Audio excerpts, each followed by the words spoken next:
ভয়ঙ্কর বিপদ সুদ। সুদ এমন একটা পাপ যে আল্লাহ রসুল 60টি পাপের কথা বলেছেন যে ধ্বংসাত্মক 60টি পাপ থেকে তোমরা বেঁচে থাকো, এর মধ্যে একটি হচ্ছে সুদ। আল্লাহ নবী বলেন সহিহ বুখারীর 2767 নম্বর হাদিস, সহিহ মুসলিমের 89 নম্বর হাদিসের মধ্যে, ইজতানিবুস সাবআল মুবিকাতি, ইজতানিবুস সাবআল মুবিকাতি, তোমরা 60টি ধ্বংসাত্মক গুনাহ থেকে বেঁচে থাকো। ক্বালু ইয়া রাসূলুল্লাহি ওয়া মা হুন্না, সাহাবায়ে কেরাম বললেন সেই 60টি ধ্বংসাত্মক বিষয় কি, আমাদেরকে বলুন। আল্লাহর নবী বলেন ক্বালাশ শিরকু বিল্লাহ, এক নম্বরে বলেন আল্লাহর সাথে শিরিক করা, দ্বিতীয় নম্বরে বলেন অস-সিহরু, জাদু করা, 3 নম্বরে বলেন অকতলুন নাফসিল্লাতি হারামাল্লাহু আলাইহি বিল হাক্কি, 3 নম্বরে আল্লাহ রসুল বলেন অন্যায়ভাবে কোনো মানুষকে হত্যা করা। এরপরে 4 নম্বরে বলেন ওয়াকলুর রিবা, সুদ খাওয়া। 5 নম্বরে বলেন ওয়াকলুল ইয়াতিমি, ওয়াকলুল মালিল ইয়াতিমি, এতিমের সম্পদ আত্মসাৎ করা। কত নাম্বার? 5 নাম্বার। 6 নম্বরে বলেন অত্তাওয়াল্লি ইয়াউমাজ জাহফি, জিহাদের ময়দান থেকে যুদ্ধ অবস্থায় পালিয়ে যাওয়া। অকসফুল মুহসানাতিল মুমিনাতিল গাফিলাতি, এবং সতীসাধী নারীর প্রতি মিথ্যা অপবাদ দেওয়া, জেনা ব্যভিচারের অপবাদ দেওয়া। এই 7টা ধ্বংসাত্মক গুনাহ, মানে যেটা আখিরাত ধ্বংস করে দেবে আপনার, এমন 7টি গুনাহ। গুনাহ তো অনেক আছে, কবিরা গুনাহ আমার এই ডায়েরিতে প্রায় 70টির উপরে আমি এখানে লিখেছি তালিকা, একদিন পরে শোনাবো। তো 70টার উপরে কবিরা গুনাহ আছে, এর মধ্যে আবার 7টি হচ্ছে ধ্বংসাত্মক, মানে খুব আকবারুল কাবায়ের, এর মধ্যে আছে আকবারুল কাবায়ের আছে 3টি, মানে কবিরা গুনার বড়, মানে বড়র বড়। আমরা বলি না মাস্টারের মাস্টার, শিক্ষকের শিক্ষক, ডাক্তারের ডাক্তার বলি না, তো বড়র বড়, নেতার নেতা, বুঝছেন? তো কবিরা গুনার আবার বড় কবিরা গুনাহ আছে, যেমনটা আছে 3টা। এর মধ্যে আছে 1 নম্বরে আল্লাহর সাথে শিরিক করা, 2 নম্বরে আছে পিতামাতার অবাধ্য হওয়া, 3 নম্বরে মিথ্যা সাক্ষ্য দেওয়া। এগুলো সব বর্তমানে যত কবিরা গুনাহ সব ব্যাপক প্রচলন এবং খুব ব্যাপকভাবে এটা হচ্ছে, এটা কম হচ্ছে না, অধিকাংশ মানুষের মধ্যে কবিরা গুনাহগুলো আছে। আমরা একদিন লিস্ট বলবো আপনাদেরকে। তো আজকে এই 7টি গুনাহের ব্যাখ্যা করার সময় নাই, শুধু একটা হচ্ছে ওয়াকলুর রিবা, সুদ। তো সুদের আরবি কি? রিবা। সুদের আরবি কি বলেন? রিবা। আর ইংরেজি হচ্ছে ইন্টারেস্ট, মানে আধুনিক নাম দিয়েছে, মুনাফা নাম দিয়েছে। এগুলো সব আপনার শয়তানি নামগুলো দিয়ে মানুষকে মানে আপনার বুঝাচ্ছে যে এটা আসলে সুদ না। সুদ ডাইরেক্ট সুদ বললে এটা মানুষ সুদের প্রতি একটা ঘৃণা আছে, কি বলেন, ঠিক না? কিন্তু ডাইরেক্ট সুদ না বলে ইন্টারেস্ট বলে, মুনাফা বলে, লভ্যাংশ বলে। এগুলো হচ্ছে যেরকম জেনা ব্যভিচারের আধুনিক নাম দিয়েছে কি বলেন তো? প্রেম ভালোবাসা। জেনা ব্যভিচারের আধুনিক নাম কি? প্রেম ভালোবাসা। ঠিক তেমনিভাবে সুদের আধুনিক নাম দিয়েছে কি? ইন্টারেস্ট, মুনাফা, লভ্যাংশ। তো যাই হোক, যেটাই বলেন, তো এই সুদের ক্ষতির দিক আছে। আমি এখানে 31টার বেশি সুদের ক্ষতিকর দিক আমি বলবো সংক্ষেপে। এরপরে হাদিসের মধ্যে কি আছে, কোরআনের মধ্যে কি বলা হয়েছে। সুদের ব্যাপারে এত কঠোরভাবে কোরআনের মধ্যে যেমনিভাবে কঠোরভাবে বলা হয়েছে, হাদিসের মধ্যে যেভাবে ভাষা ব্যবহার করা হয়েছে, অন্য কোনো গুনাহের ক্ষেত্রে এত কঠিন ভাষা ব্যবহার করা হয় না। কথা বুঝেন?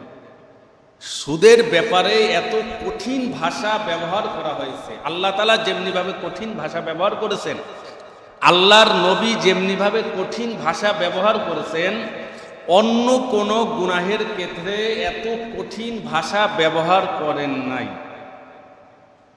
আপনি চিন্তা করেন, অন্য কোনো গুনাহের ব্যাপারে এরকম আপনারা কি শুনেছেন যে 1 দিরহাম পরিমাণ, 1 টাকা পরিমাণ সুদ খাওয়া 36 বার জেনা ব্যভিচারের গুনাহ? এটা কি অন্য কোনো গুনাহের ক্ষেত্রে আপনারা শুনেছেন? শুনেন নাই। এটা সুদের ব্যাপারে বলা হয়েছে।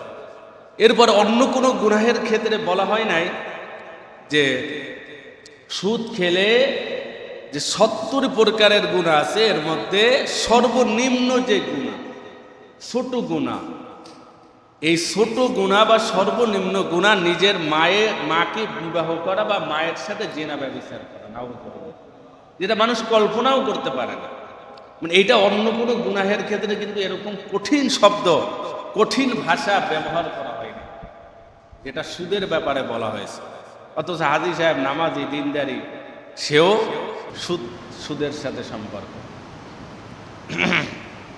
সম্মানিত হাজিরিন, আবার আল্লাহ পাক রব্বুল আলামিন কিভাবে ব্যবহার করছেন দেখেন। এত কঠিন ভাষা অন্য কোনো ক্ষেত্রে আল্লাহ তাআলা ব্যবহার করেন নাই। যেই আয়াতটা প্রতি জুমায় আপনাদের সামনে বলা হয়, হয়তো আপনারা বুঝেন না অর্থ। ইয়া আইয়ুহাল্লাযীনা আমানুত্তাকুল্লাহ, ইয়া আইয়ুহাল্লাযীনা আমানুত্তাকুল্লাহ, ইয়া আইয়ুহাল্লাযীনা আমানুত্তাকুল্লাহ।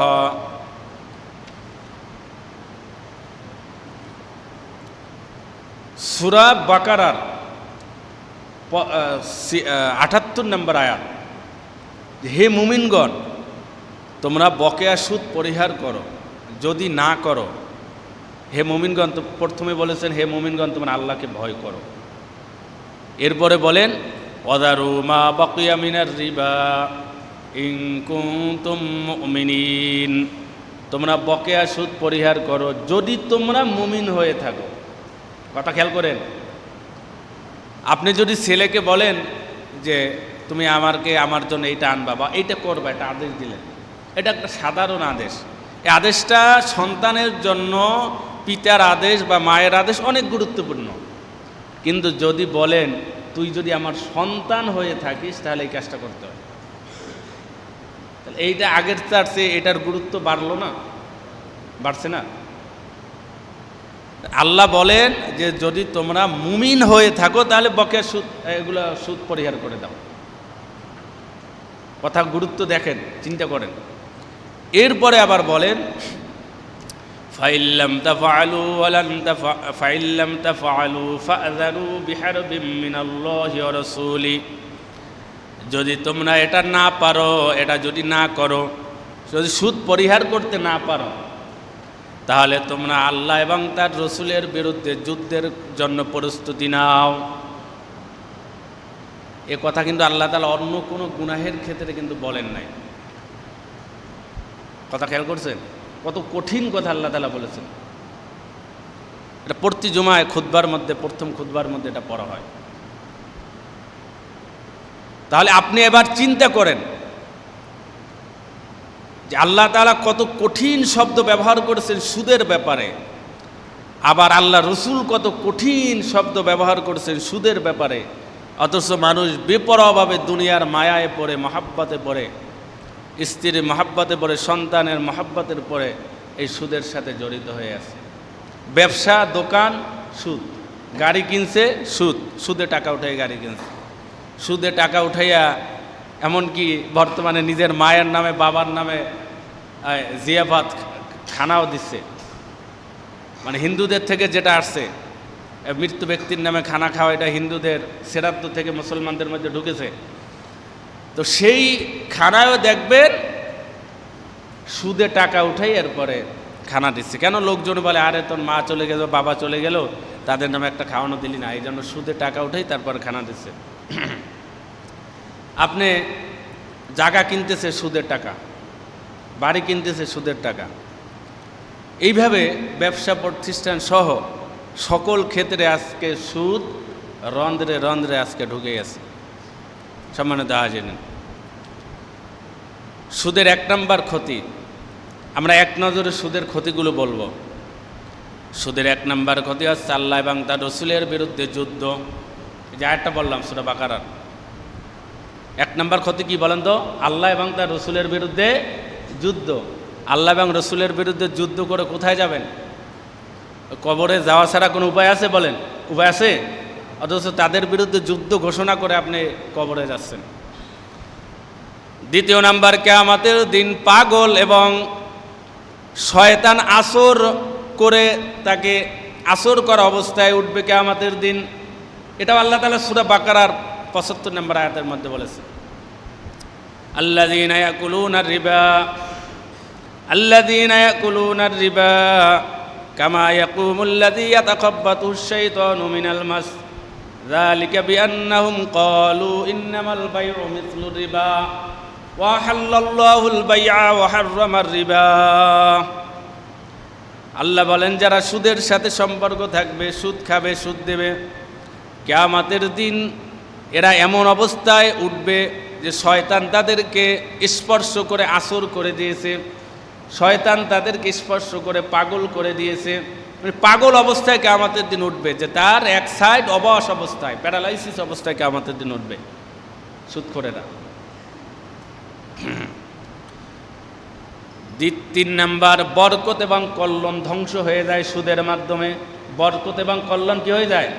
ধ্বংস হয়ে যায়। সামাজিক বৈষম্য এবং ঘৃণা সৃষ্টি হয়। 5 নাম্বার, মানবিক মূল্যবোধ লোপ পায় সুদের মাধ্যমে। 6 নম্বরে নিদারুণ জুলুম করা হয় সুদের মাধ্যমে।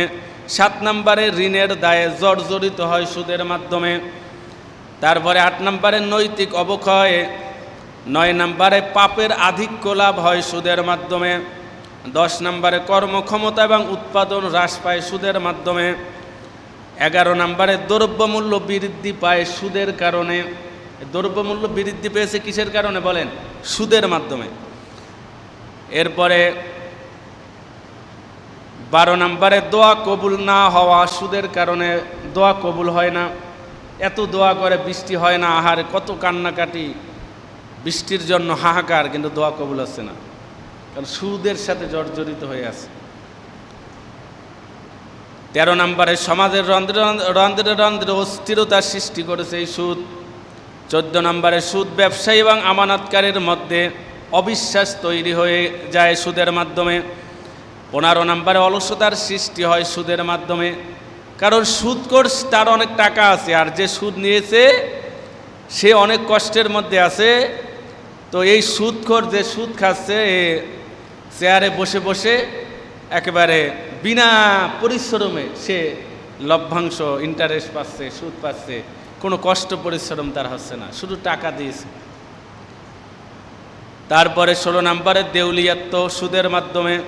17 নম্বরে সম্পদের অসম বন্টন এই সুদের মাধ্যমে। ধনীরা আরও বেশি ধনী হচ্ছে, গরিবেরা আরও বেশি গরিব হচ্ছে সুদের কারণে। 18 নম্বরে অভিশপ্ত জীবন যাপন করতেছে সুদখোরেরা, কারণ আল্লাহর নবী বলেছেন, লাআনা রাসূলুল্লাহ সাল্লাল্লাহু আলাইহি ওয়াসাল্লাম আকিলুর রিবা ওয়া মুকিলাহু ওয়া কাতিবাহু ওয়া শাহিদাইহি ওয়া ক্বালাহুম সাওয়াউন। সহিহ মুসলিমের 987 নম্বর হাদিস। আল্লাহর নবী বলেন যে সাহাবী বলতেছেন যে আল্লাহর নবী ওইসব ব্যক্তিদের প্রতি লানত করেছেন, অভিশাপ করেছেন, অভিশাপ দিয়েছেন যারা সুদ খায়, সুদ দেয়, সুদের লেখক এবং সুদের সাক্ষী থাকে। এই 4 প্রকার মানুষের প্রতি আল্লাহ রসুলের লানত, অভিশাপ। তাহলে যে ব্যক্তি সুদের সাথে সম্পর্ক, সে আল্লাহর নবীর অভিশাপ প্রাপ্ত, সে দুনিয়ার মধ্যে অভিশপ্ত জীবন যাপন করতেছে। 19 নম্বরে তার কোনো দান কবুল হয় না, কারণ আল্লাহর নবী বলেছেন সহিহ মুসলিমের 1015 নম্বর হাদিস, ইন্নাল্লাহা তাইয়্যিবুন লা ইয়াকবালু ইল্লা তাইয়্যিবান। আল্লাহ পবিত্র, তিনি পবিত্র ছাড়া কোনো কিছু গ্রহণ করেন না। তাহলে সুদ কি পবিত্র না? অপবিত্র জিনিস, এটা আল্লাহ তাআলা গ্রহণ করেন না, এই জন্য সুদখোরের কোনো দান কবুল হয় না। 20 নম্বরে সুদখোরের পরিণাম জাহান্নাম। ইন্নাহু লা ইয়ারবুল লাহমুন নাবাতা মিন সুতিন ইল্লা কানাতিন নারু আওলা বিহি। তিরমিজি 614 নম্বর হাদিস। সুদখোরের শেষ পরিণাম কি বলেন তো? জাহান্নাম। 21 নম্বরে সুদখোর তার কবরের আযাব হচ্ছে রক্তের নহরের মধ্যে সে হাবুডুবু খাবে সুদখোর, যেটা সহিহ বুখারী 1386 নম্বর হাদিস এবং 1075 নম্বর হাদিসের মধ্যে অনেক দীর্ঘ লম্বা হাদিস। এর এক অংশ হলো আল্লাহর নবীকে কবরের আযাব যখন দেখানো হলো, তিনি দেখলেন যে একদল মানুষ রক্তের নদীর মধ্যে হাবুডুবু খাচ্ছে। তো এই রক্তের নদী থেকে উপরে ওঠার জন্য যখন নদীর কিনারায় যাচ্ছে, কিনারায় যাওয়ার সাথে সাথে ওখানে আবার যেই লোক আছে তারা তাকে পাথর ছুঁড়ে মারতেছে। এই পাথর সে গিলে আবার সে নদীর মাঝখানে চলে আসতেছে। আবার নদী থেকে ওঠার জন্য যখন কিনারায় যাচ্ছে আবার তাকে পাথর ছুঁড়ে মারা হচ্ছে। এবার আবার সে নদীর মাঝখানে চলে আসছে। এইভাবে হাবুডুবু খাচ্ছে রক্তের নদীর মধ্যে। কারা? সুদখোরেরা। জিবরাইল বললেন যে এরা কারা? আল্লাহ নবী বললেন এরা কারা? জিবরাইল বললেন এ আপনার সুদখোর উম্মত। কি খোর? বলেন কি খোর? সুদখোর। 22 নম্বরে ধ্বংস এবং বিনাশ হওয়ার কারণ হচ্ছে সুদ। সহিহ বুখারীর 5764 নম্বর হাদিস। শুরুতে বললাম যে 7টি ধ্বংসাত্মক পাপ, এর মধ্যে একটি হচ্ছে ওয়াকলুর রিবা, সুদ খাওয়া। তাহলে 22 নম্বরে আমরা সুদের ক্ষতি পাইলাম যে ধ্বংস এবং বিনাশ হওয়ার কারণ হচ্ছে সুদ। 23 নম্বরে আল্লাহর আযাবকে অবধারিত করে সুদ। মুস্তাদরাকে হাকিমের মধ্যে 2261 নম্বর হাদিস, সহিহ জামে 679 নম্বর হাদিসের মধ্যে আছে ইযা যাহারা যিনা ওয়ার রিবা ফি ক্বরিয়াতিন ফাকাদ আসাল্লু বিআনফুসিহিম আযাবাল্লাহ। যে আল্লাহর আযাব গজব এগুলো সব নিয়ে আসে কি? জেনা, ব্যভিচার এবং সুদ, এগুলো আল্লাহর আযাবকে টেনে নিয়ে আসে। যখন কোনো জনপদে ব্যভিচার এবং সুদ ব্যাপকভাবে প্রচার লাভ করে তখন সেখানকার বাসিন্দারা নিজেদের জন্য আল্লাহর আযাবকে বৈধ করে নেয়।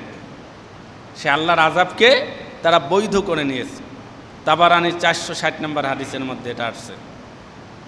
24 নম্বর সুদের ক্ষতি হচ্ছে মায়ের সাথে জিনা করার গুনাহ। বলি নাউজুবিল্লাহ। ইবনে মাজার 2274 নম্বর হাদিস, মিশকাতের 2826 নম্বর হাদিস, আবু হুরায়রা রাদিয়াল্লাহু তাআলা আনহু থেকে বর্ণিত। একটু পরে আপনাদেরকে পড়ে শোনাচ্ছি, সরাসরি হাদিস থেকে পড়ে শোনাচ্ছি। তাহলে কিয়ামতের দিন এই সুদখোরেরা দেখবে যে নিজের মায়ের সাথে জেনা ব্যভিচারের গুনাহ, তখন সে আফসোস করে বলবে হায় হায় আমি তো এই কাজগুলো করি নাই। তখন বলা হবে তুমি যে দুনিয়ার মধ্যে সুদ খেয়েছিলে এর কারণে নিজের মায়ের সাথে জেনা ব্যভিচারের গুনাহ হয়েছে। বলে নাউজুবিল্লাহ। 25 নম্বর ক্ষতি হচ্ছে 36 বার জিনা করার চেয়েও পাপ। মিশকাতের 2823 নম্বর হাদিস। 26 নম্বর আল্লাহ এবং তার রাসূলের নাফরমানি। 27 নম্বরে অনেক মা বোনদের বেপরদা এবং বেপরদার কারণ হচ্ছে এই সুদ। কারণ যত এনজিও সংস্থা আছে, বেরাক, আশা, কালিতাস, এইগুলো যা কিছু বলেন এরা দেখবেন প্রায় হচ্ছে মা বোনদের মাধ্যমে এগুলো করা হয়। কি বলেন ঠিক না? এই কিস্তি কুস্তি এই টানাগুলো কাদের মাধ্যমে বেশি হয়? মা বোনদের মাধ্যমে। আর এগুলো বেপরদায় রাস্তায় নামানোর জন্য এই একটা ইহুদি চক্রান্ত, খ্রিস্টানদের চক্রান্ত এগুলো। এরপরে 28 নম্বর ক্ষতিকর দিক হচ্ছে সুদ। ধর্ষিতার একটা কারণ হচ্ছে এই সুদ। আমরা অনেক জায়গায় অনেক খবর পেপার পত্রিকায় দেখেছি এই কিস্তি না দেওয়ার কারণে অনেক মা বোনেরা কী হয়েছে? ধর্ষিতার শিকার হয়েছে। 29 নম্বর সুদের ক্ষতিকর দিক হচ্ছে সুদ মজুরি বৃদ্ধির অন্যতম কারণ। 30 নম্বর ক্ষতিকর দিক হচ্ছে ক্ষুদ্র বিনিয়োগকে নিরুৎসাহিত করে এই সুদ। 31 নম্বর সুদের কারণে দীর্ঘমেয়াদী বিনিয়োগ নিরুৎসাহিত করে। আরও অনেকগুলো ক্ষতির দিক আছে, সেগুলো বলার সময় হবে না। সম্মানিত হাজিরিন, সুদ সম্পর্কে কোরআনের প্রায় 60টি আয়াত আছে, সুদ সম্পর্কে হাদিসের মধ্যে প্রায় 40টি হাদিস আছে, সেগুলো বলারও সুযোগ নাই। তবে কয়েকটি হাদিস আমি আপনাদেরকে শোনাই। সহিহ মুসলিমের 1549 নম্বর হাদিস, সহিহ তারগিবের 1847 নম্বর হাদিস, মিশকাতের 2807 নম্বর হাদিস, লানা জাবের রাদিয়াল্লাহু তাআলা থেকে বর্ণিত হাদিস, লানা রাসূলুল্লাহ সাল্লাল্লাহু আলাইহি সাল্লাম আকিলার রিবা ওয়া মুকিলাহু ওয়া কাতিবাহু ওয়া শাহিদাইহি ওয়া ক্বালা হুম সাওয়াউন। যে সুদ যে ব্যক্তি খায়, সুদ যে ব্যক্তি দেয় এবং সুদের সাক্ষী থাকে এবং সুদ লেখে, সকলের প্রতি আল্লাহ রসুল কী করছেন বলেন? লানত করেছেন। কি করছেন? লানত করেছেন, অভিশাপ দিয়েছেন। সম্মানিত হাজিরিন, এরপরে আপনার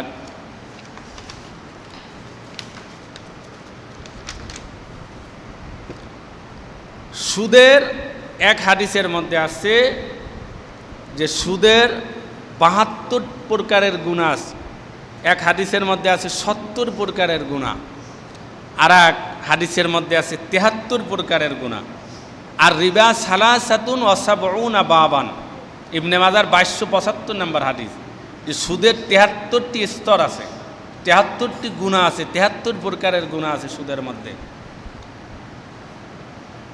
এর মধ্যে একটু আগে যে বললাম যে সবচেয়ে ছোট গুনাহ হচ্ছে নিজের মায়ের সাথে ব্যভিচার করা, আর সবচেয়ে বড় গুনাহ হচ্ছে কোনো মুসলমানকে অপমান করা, কোনো মানুষকে অপমান অপদস্থ করা। এটা সুদের যে 70 বা 73 প্রকারের গুনাহ আছে, এর মধ্যে একটা বড় গুনাহ।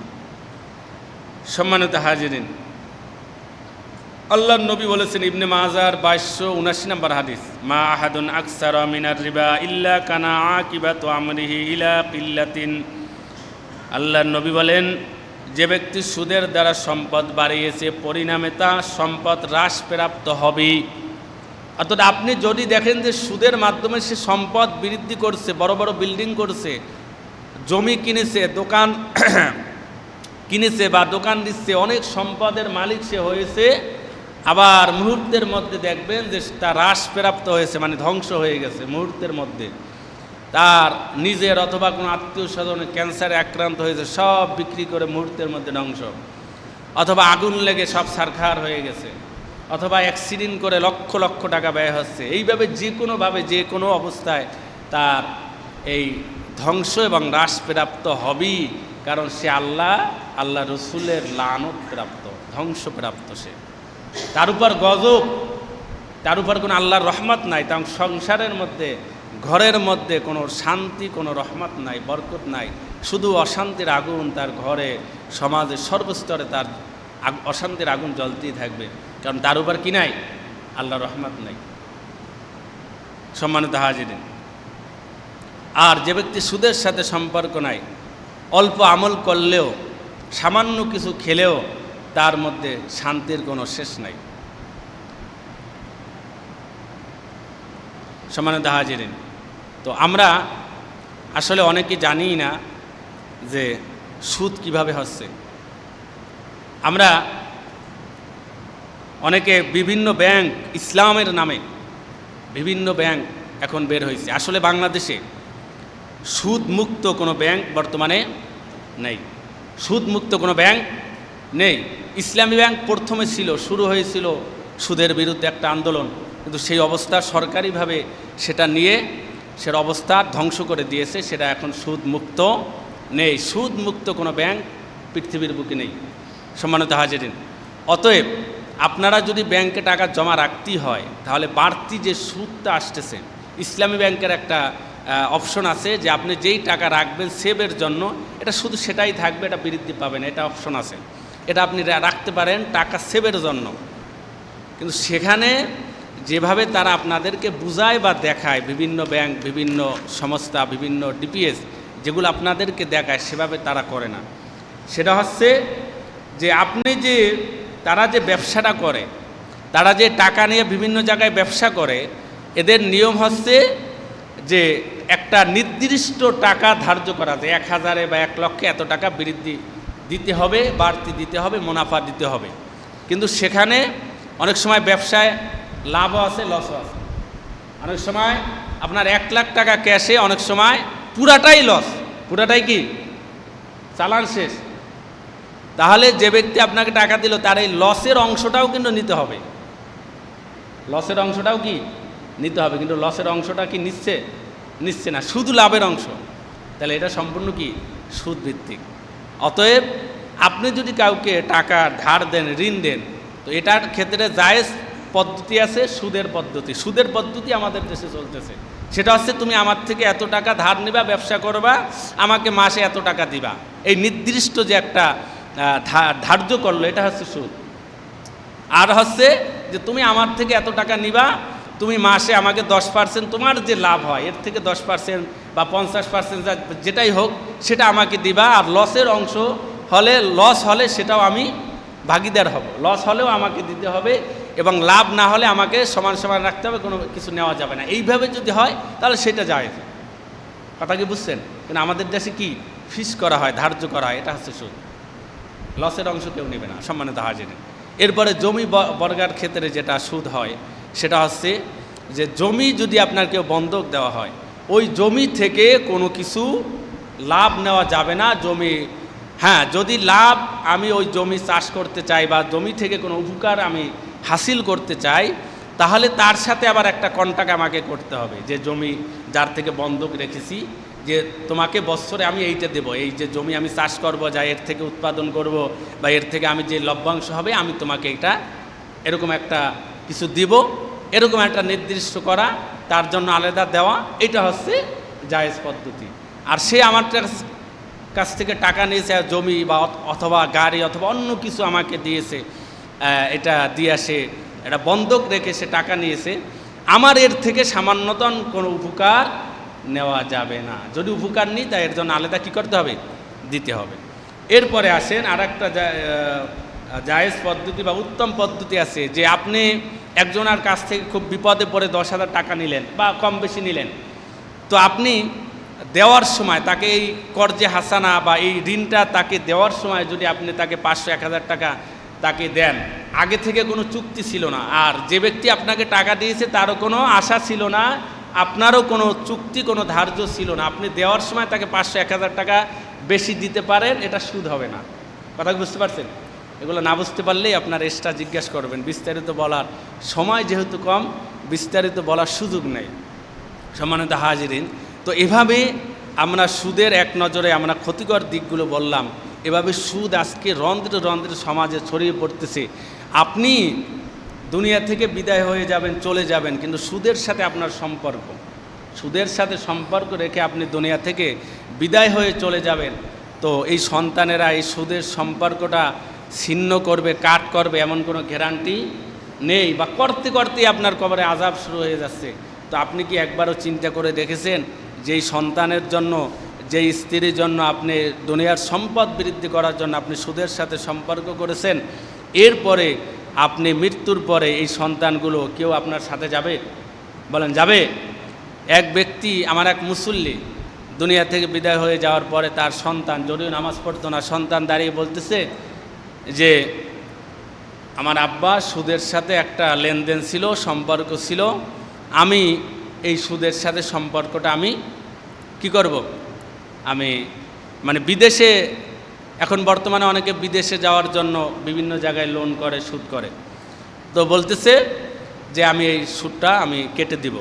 তো চিন্তা করেন, কাটতে কাটতে ওদিকে কবরে কী হয়ে যাবে, আযাব শুরু হয়ে যাবে, আর সন্তান মানুষের সামনে দাঁড়িয়ে অদাবদ্ধ হয়েছে, কিন্তু এটা কাটবে কবে এর কোনো গ্যারান্টি নাই।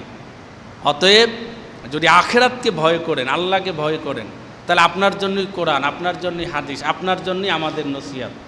আর যারা আখিরাত বিশ্বাস করে না, যারা কবরকে বিশ্বাস করে না, যারা চিন্তাই করে না যে আমার কবরে যেতেই হবে, আল্লাহর কাছে ফিরে যেতেই হবে, তাদের ব্যাপারে কোরআন হাদিসের কোনো ওয়াজ নাই, আমাদেরও কোনো নসিহত নাই। কথা কি বুঝতে পারছেন?